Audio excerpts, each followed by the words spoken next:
Bugungi videoda men youtuberlarga kirinch savollar berib ko'raman. Videosining bu 15-qismi. Qanunda biz videoni boshladik. Birinchi youtuberimiz bu Felix. Felix, siz nigermisiz? Yo'q, Felixman deb javob berdilar. Va bizning ikkinchi youtuberimiz bu Shahist. Shahist, orqasidan taqsi kelib ishtoningizga yechib ketsa nima qilardingiz? Uni ham xonaga olib kirib, keyin qiz tug'ib olsa nima qilasiz? Suraman botdan. Bolani kim boqadi? Siz.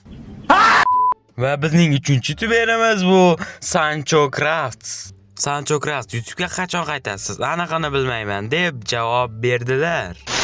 Videoni shu joygacha ko'rganmizlar, shu videoga like bosib, kanalimizga albatta obuna bo'lish esingizdan chiqmasin. Biz tezroq 2 ga obunachi bo'lishimiz kerak. Shuning uchun ham kanalimizga albatta obuna qo'yinglar. Va bizning 4-chi youtuberimiz bu Kaizo. Kaizo, yangi video qachon? Yaqinda deb javob berdilar. Va bizning 5-chi youtuberimiz bu Reder. Sizdek qurilmalarni topish uchun qaysi ilova yoki saytlardan olasiz? Ko'proq saytdan olgan yaxshiroq deb javob berdilar. Videomiz shu joyda yakunlanadi. Videoni oxirigacha ko'rganlarga rahmat. Shu videoga like bosib, kanalimizga ham albatta obuna qo'yish esingizdan chiqmasa, biz tezroq 2 ga obunachi bo'lishimiz kerak. Shuning uchun ham kanalimizga albatta obuna qo'yinglar. Keyingi videolarda ko'rishguncha, xayr.